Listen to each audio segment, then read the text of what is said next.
CBS Sports presentation of the Daytona 500 is sponsored by Visa, the official card of Daytona 500. Use the card, drive the sport.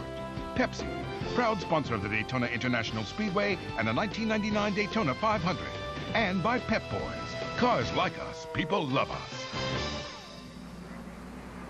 We welcome you back to Daytona International Speedway under caution flag as we approach the halfway point of the race. Greg Gumbel along with Ken Squire. We've talked about the cars that are running strong. What about the ones that are surprising you today, Ken? Well, I'll tell you one that's really surprising me now is Chad Little, the number 97 car. No one's given him too much of a call, and he's worked his way up to 7th spot. He's one of the leading cars that is running for the Jack Roush team at the present time. Look for that number 97 in the second half of this race. He could pull a real surprise. He came from dead last and won out here 4 years ago in the 300 on Saturday.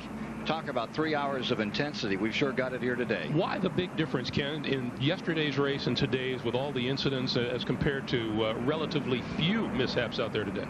Most competitive automobile racing in the world. These are the world's best. These are the top 43 seats, and they're certainly proving it with the exhibition they've given us thus far. All right, Ken. Mike Joy. Thanks, Greg. What a competitive race so far. But Ned Jarrett, what a safe race so far. And just a lot of working together, giving a little room, taking a little room, but a lot of drivers working together out there, not being overly aggressive. Yeah, there has been a lot of give and take out there. And I think after we saw what had happened in the days leading up to this race today, sometimes that's a wake-up call for the drivers. And I'm glad to see it, that they were able just to get out there and race, give the other guy a little bit of ground when he needs it. And then when you get down near the end of this thing, that's the time to really go for it. Buddy, when you won this race, you had unrestricted engines. You had the power to pull out and pass. It's a whole different game now.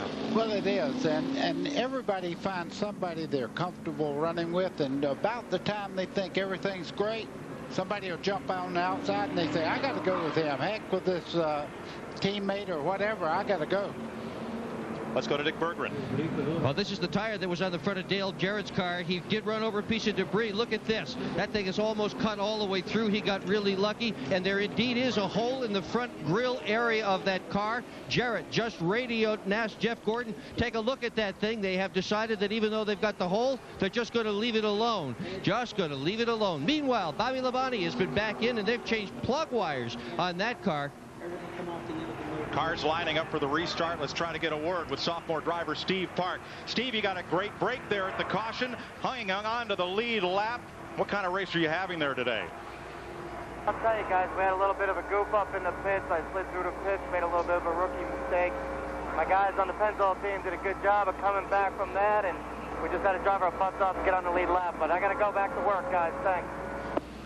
Steve Park is on the lead lap, running in 28th position, thanks to Racing Electronics, who provide our communication with the drivers and our pit scanners.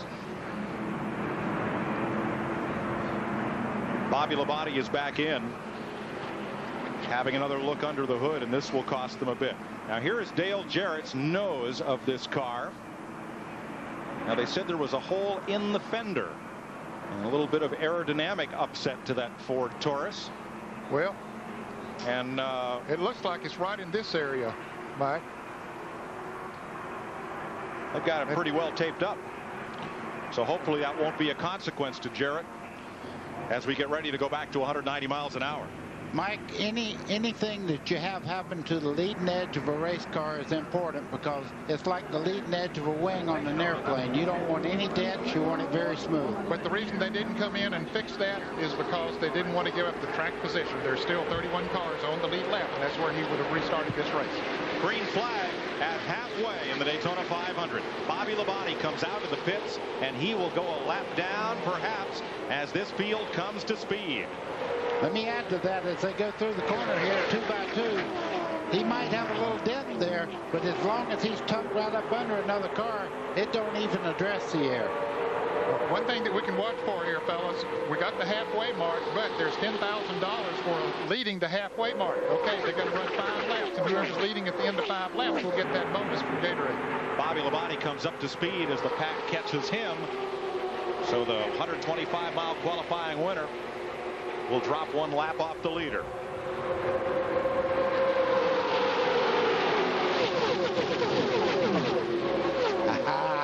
That's how fast they go by.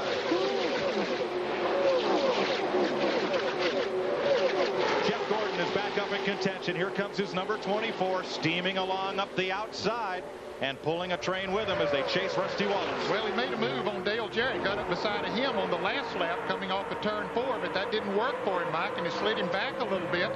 Nobody went with him up there, and so now he's got some help there from the number 28 car. Maybe can help pull him back up through there.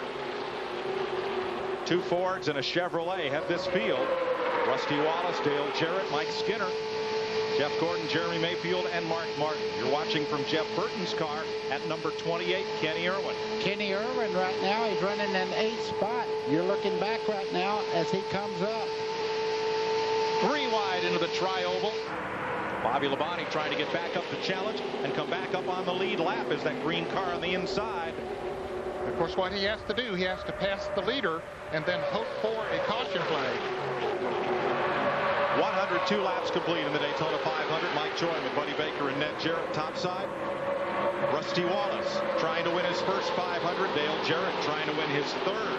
They lead Mike Skinner, Jeremy Mayfield, Jeff Gordon, Kenny Irwin in 6th, Mark Martin, Chad Little, Ernie Irvin, and Bobby Hamilton 10th. Bill Elliott, Kenny Schrader, Terry Labonte, Ward Burton, and Sterling Marlin 15th.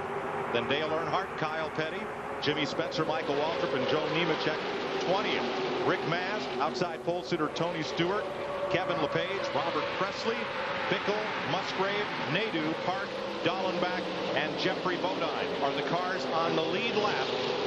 29 of them, 30 of them rather.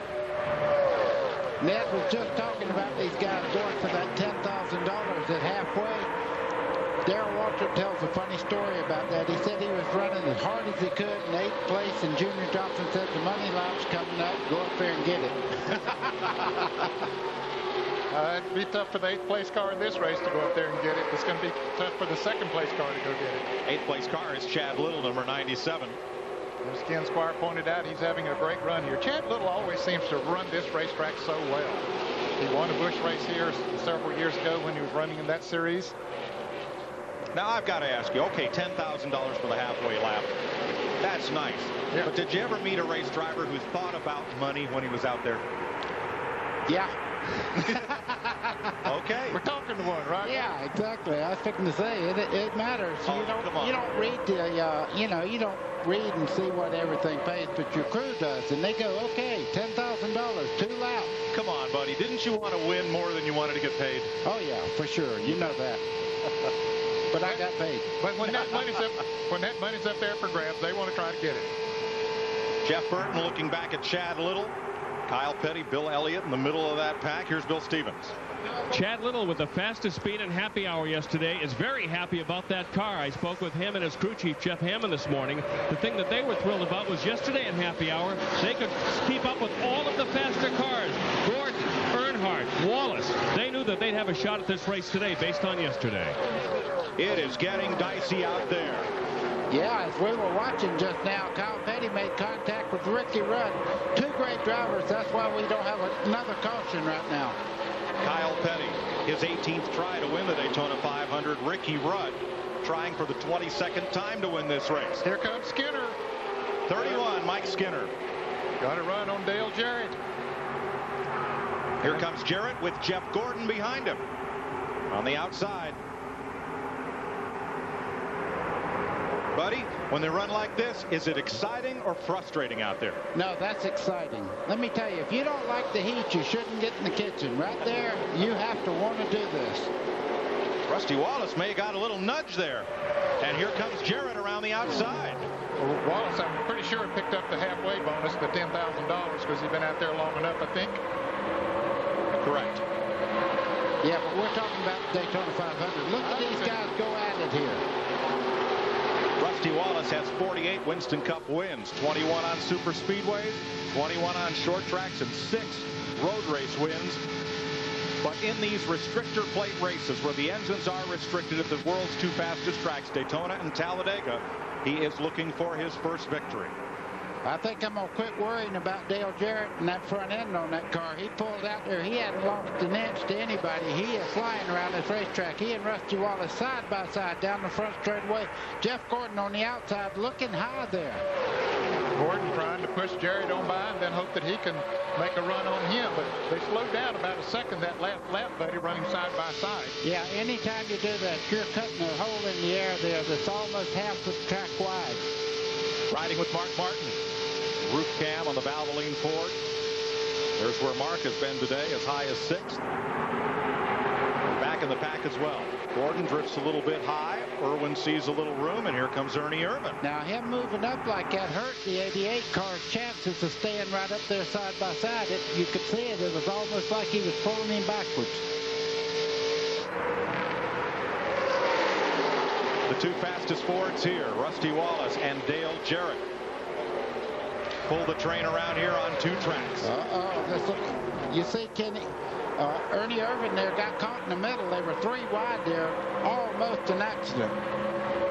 Coasting down the backstretch, Ricky Craven out of power. I believe he'll make it to pit road. He is going into turn 3 right now where the leaders are about to come in there, but he's down on the apron out of their way. Boy, I always loved it when they were running side by side with me and me leading. I would get on the straightaway and just give them each a half a car to draft on. I wouldn't let them have the full advantage of being able to draft on the whole car. Ward Burton, our Siemens in-car camera for Bill and Gail Davis race team.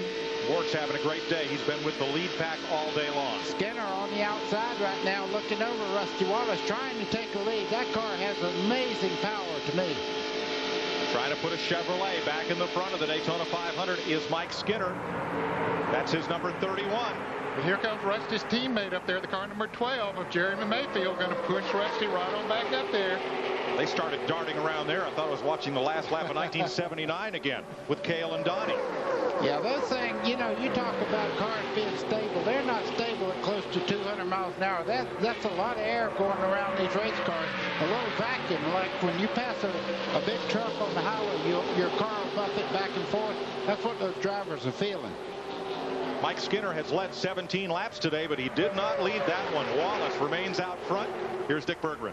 And as we watch those 2 cars up front, you can certainly see one of the wonderful advantages of a 2-car team. But there's a downside as well. When something goes wrong with one car, it can go wrong with the other as well. The 20 car, Tony Stewart, who started on the outside pole, his engine is skipping, just like Bobby Labonte.